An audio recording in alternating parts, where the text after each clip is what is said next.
안녕하세요. 온통의 김정민입니다. ML63AM 조리함 오랜만에 타고 새벽에 일찍 일어나서 드라이브를 좀 다녀왔습니다. 가끔 제가 드라이브를 즐기면서 팔계통의 감성을 느끼는데 ML63AM을 사용을 합니다. 아시다시피 저는 자동차를 매우 좋아하고 좋아함을 넘어서 사랑합니다. 자동차를 사랑하는 이유 중에 가장 결정적인 이유가 도대체 이 자동차가 이해가 되지 않고 납득이 되지가 않아서 그렇습니다. 알면 알수록 이 자동차가 이럴 수가 없는데 기적적인 모습을 자꾸 보여줍니다. 정말 공학적으로나 기술적으로 이런 결과물이 나오는 건 불가능한데 나온단 말이죠. 그리고 이렇게 위험천만한 물건들을, 그리고 또 결함이 발생할 수밖에 없는 이런 구조적으로 많은 문제점들을 가지고 있는 자동차를 사람들은 너무나 천연덕스럽게 자연스럽게 이 차를 믿습니다. 한번 생각을 해보십시오. 자동차가 얼마나 위험한 물건인가를. 엔진은 폭발을 일으켜서 출력을 얻습니다. 또 화석 연료 중에서 가연성 연료인 가솔린, 디젤 이런 연료들을 사용을 합니다.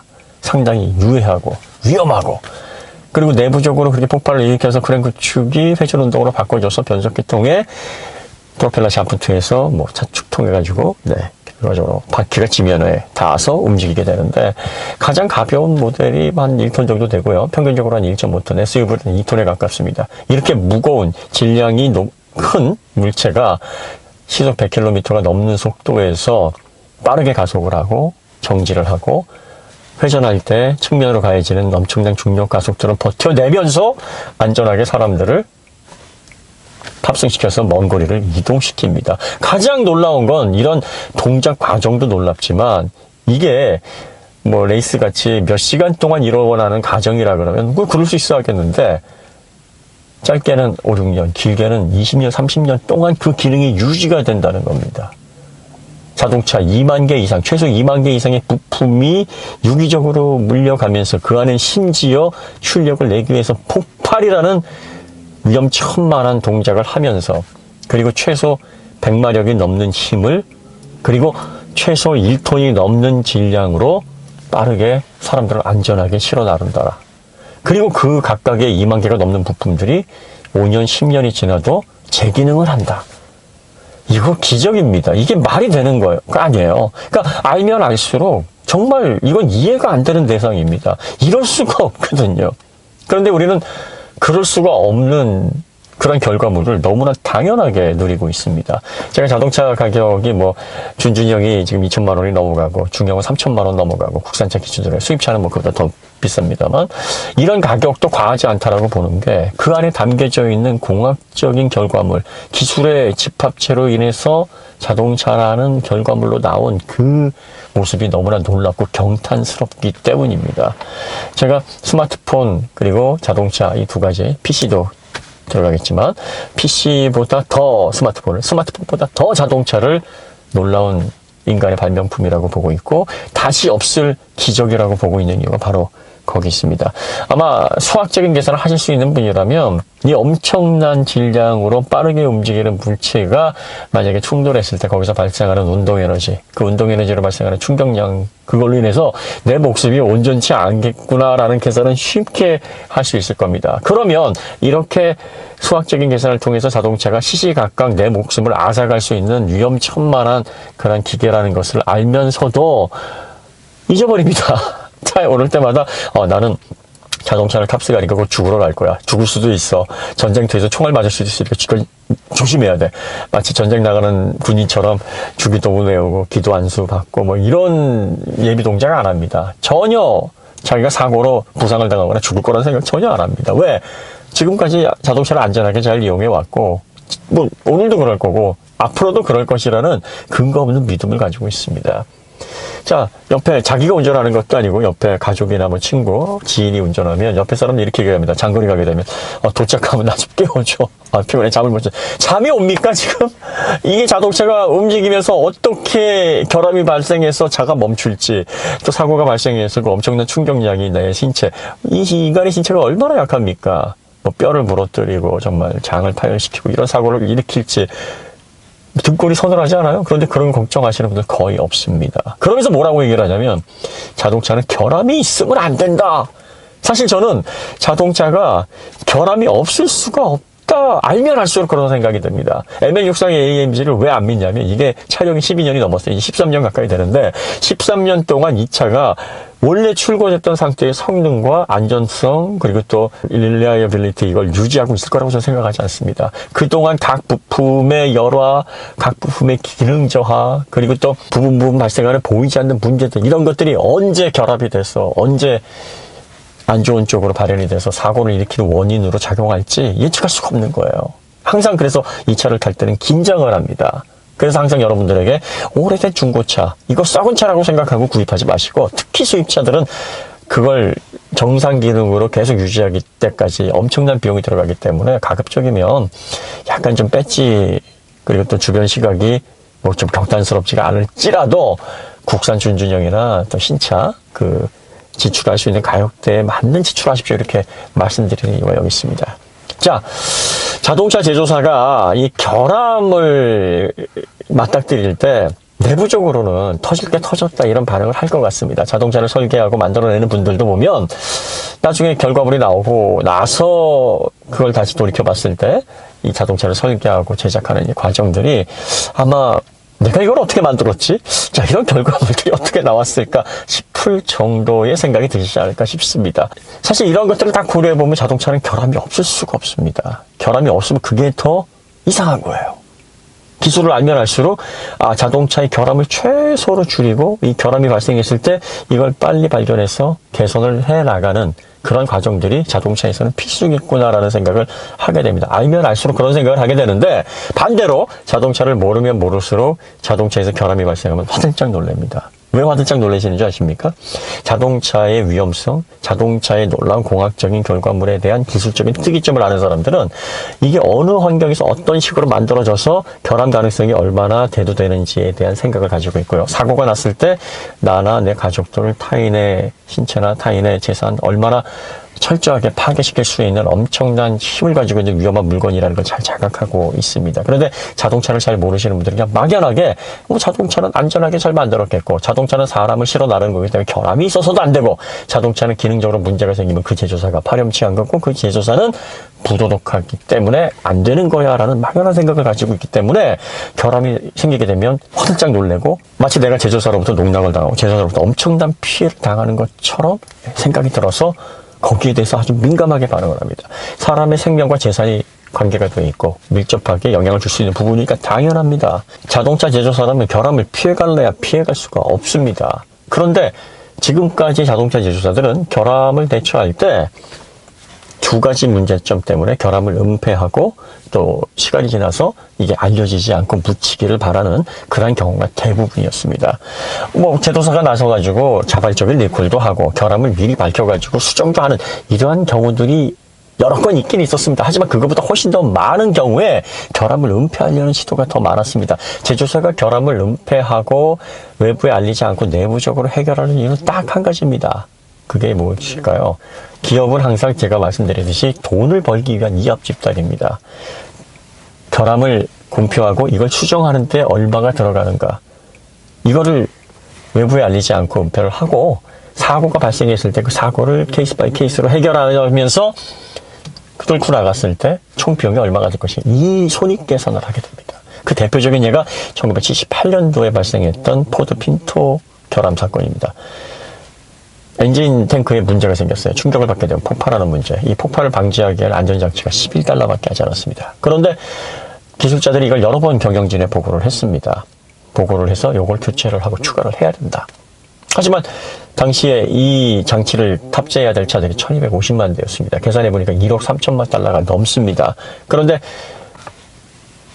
통계를 내보니까 이 문제로 인해서 사고 내는 어떤 통계와 비율을 따져볼 때 대략적으로 180건의 사고 정도가 예상이 되고 180건의 사고가 발생을 해서 사망이 됐든 부상이 됐든 사망자를 소송을 해서 한 20만 불 정도를 배상해주고 부상자는 한 6만 7천 불 정도 배상해주고 자동차 수리 한 700대 정도 평균 들어간다고 봤을 때 4,950달러면 이 문제 해결할 수 있겠는데 그냥 외부에 알리지 말고 케이스 바이 케이스로 해결하는 게 낫겠다 해서 잘못된 결정을 하게 됩니다. 결국은 이게 수면 위에 올라갔고 내부 고발도 이어져서 어떤 일이 벌어졌습니까? 1978년 당시에 1억 2,500만 달러라는 엄청난 배상금. 지금의 화폐 가치로 따지면 얼마나 될까요? 예, 이거를 배상해야 됐습니다. 그리고 나서 포드는 나락으로 떨어지기 시작했고, 원래 배상 피해자들에게 주기로 한 돈의 10배가 넘는 돈을 배상을 했었어야 됩니다. 이게 포드의 신뢰성, 그리고 포드 자동차의 브랜드 밸류를 크게 하락시키는 원인이 됐습니다. GM이 한동안 이걸 가지고 피터 하면서 많이 조롱했어요.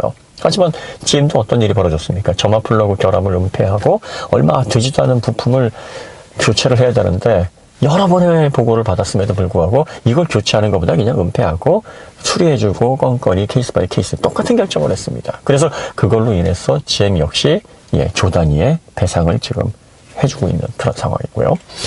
토요타의 결함 사태도 또 유명하죠. 2008년서부터 시작이 돼서 2014년에 최종적으로 12억 달러 배상으로 결론이 났습니다. 처음에는 맞지 않는 시트 때문에 가속 페달이 그게 말려 들어가서 가속 페달을 고착시키는 그런 문제로 여겨졌다가, 나중에는 ECU 소프트웨어 결함으로 인해서 문제가 더 확대되자 결과적으로 12억 달러를 배상하는 선에서 협의를 하게 됩니다. 토요타 아키오 회장이 청문회장에서 청문회를 마치고 나오면서 눈물까지 흘리는 초유의 사태. 그걸로 인해서 토요타의 시총이 40%가 날아가고, 토요타가 과거의 포드처럼 회복하려면 정말 많은 시간이 필요할 것이다. 뭐 이렇게 세간의 이목을 집중시켰습니다. 이건 역시 토요타가 이미 2014년 배상하기 8년 전서부터 관련된 문제점들을 알고 있었다고 합니다. 하지만 쉬쉬했다가 또 이런 것들 외부에 알리지 않다가 결과적으로 문제가 촉발이 돼서 엄청난 배상금을 물어내야 했었던 그런 상황. 폭스바겐의 디젤 게이트는 뭐 더 말할 것도 없죠. 네, 뭐 최소 50조에서 많게는 100조까지도 배상 금액이 확대될 수 있다라는 전망이 나왔었고요. 정말 디젤이라는 그 승용차를 퇴출시키는 가장 근본적인 원인이 됐었고, 산업 전반에 엄청난 파장을 일으켰습니다. 결국 이런 일들이 줄줄이 발생하자 미국 고속도로 안전협회에서 2016년에 그 자동차 안전과 관련된 내부 고발자 보호법이라는 걸 제정하게 됩니다. 2016년에 제정을 했고, 첫 번째 케이스가 현대 세타2 엔진의 결함 문제였습니다. 그래서 이번에 배상이 났어요. 그래서 현대자동차가 한 2,400억 정도를 민사 관련해서 배상액으로 배상하는 걸로 협의가 됐고요.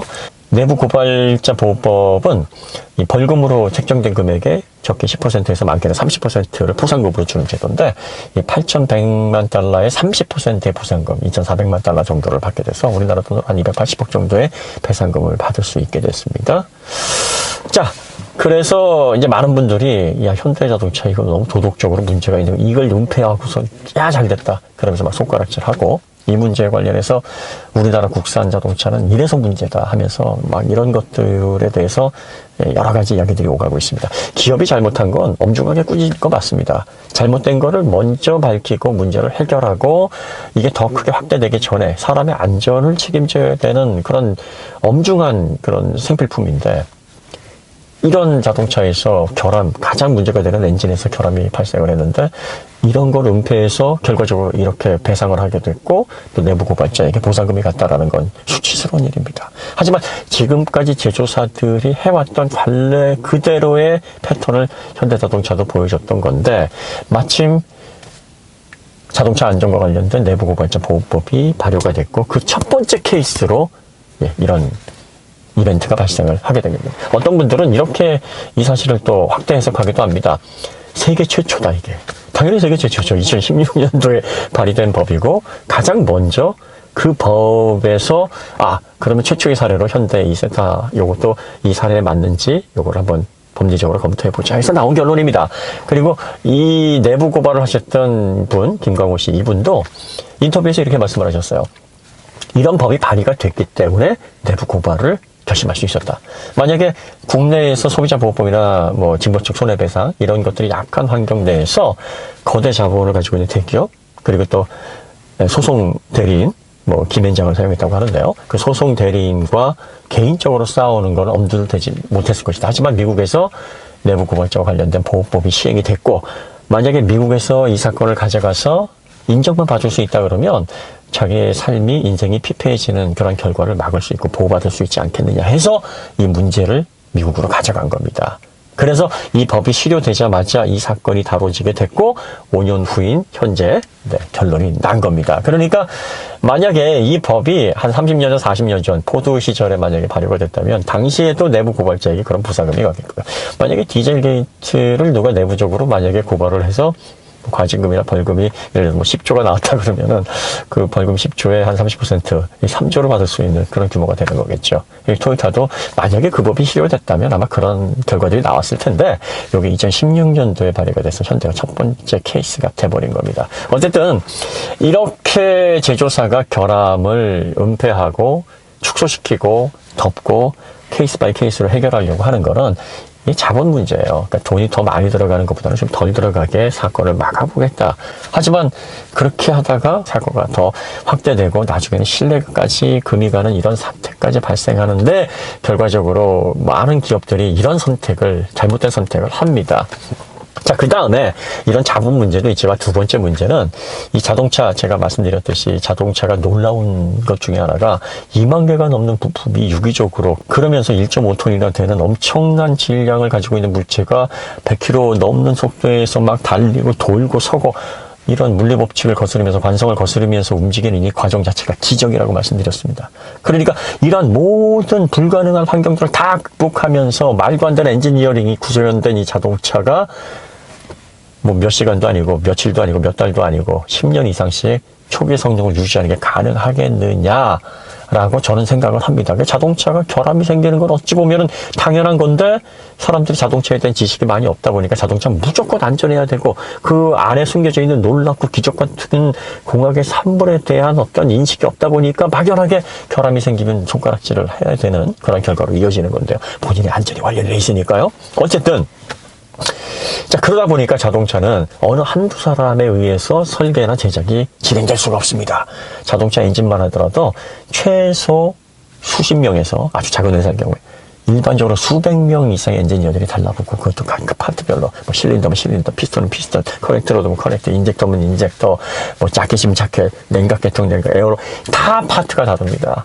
그런데 이게 유기적으로 합쳐졌을 때 어느 한 부분에서 어떻게 결함이 났는지에 대한 조사를 하다 보면 어느 한 군데서 딱 결함이 나오는 게 아니라 많은 부서들이 관련이 돼 있다라는 겁니다. 이 말은 다시 말하면 엔진에서 나오는 결함은 그래 너 김씨, 박씨, 당신이 문제야 라고 해서 책임 소재를 가려서 그 사람에게 책임을 물을 수 있는 상황이 아닙니다.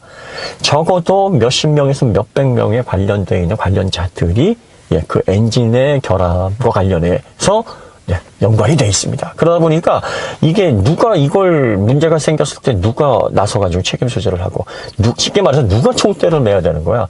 나중에 이게 문제가 되면 누가 책임을 지고 누가 회사를 뭐 나가야 되고 누가 이 부분에 대해서 사과를 해야 되고 문제가 있다라는 걸 알아도 야 이게 우리만의 문제는 아닌데 이게 관련하다 보면은 뭐 저쪽 부서 관련해서 다 책임을 져야 되는데 아니 사주도 책임을 안 지고 뭐 기업주도 이거 관련해가지고 액션이 없는데 우리가 굳이 이런 식으로 시간이 보내다 보면 다른 방법들을 찾게 돼요. 여야무야 문제가 계속 진행이 되다 보면 너무 복잡하다 이거 관련된 사항들이 너무 복잡하니까 그냥 이거 덮고 우리가 문제가 발생하면 그걸 개선하고 또 피해가 발생하게 되면 보상하고 그 과정에서 문제가 되는 걸 빨리 개선해서 이 문제가 수면에서 사라지기를 기다리죠. 이런 방법을 택하는 그런 수순을 밟게 되는 겁니다. 이렇게 하면 안 되죠. 어떤 부분에서 문제가 생겨났으면 뭐 책임자도 빨리 가려야 되고 뭐 책임자 가리는 게 사실 중요한 것보다는 그 문제를 해결하는 게 더 중요하죠. 소비자들에게 알리고 또 개선된 부품, 개선된 어떤 방향으로 소비자들에게 보다 안전하게 자동차를 이용하게 해줄 수 있어야 되는데 내부적으로 일하는 사람들의 입장에 있어서는 과연 이 문제를 일으킨 사람 부서 이걸 어떻게 찾아낼 것이고 찾아내면 뭐 관련된 사람은 어디까지 책임을 져야 될 것이고 고용주 입장은 고용주 입장대로 마땅한 대가를 지불하고 사람을 고용을 해서 어디에서 어떤 문제가 생겼는지를 알고 이게 책임 소재가 나오게 되면 그때 명확하게 소재를 가리기 전까지는 그냥 이거는 좀 덮어두는 게 낫지 않겠느냐 뭐 이런 식의 결정으로 이어지게 되는 거죠. 그래서 결과적으로 아까도 말씀드렸듯이 호미로 막을 거 가래로 막는 이게 수면 위에 올라가서 크게 확대가 돼서 엄청난 배상금을 물어주게 되는 이런 악순환이 되는 겁니다. 사실 어떻게 보면 현대자동차도 지금 거쳐야 될 단계, 다른 제조사들이 다 겪어왔던 그런 단계들을 거쳐가는 거예요.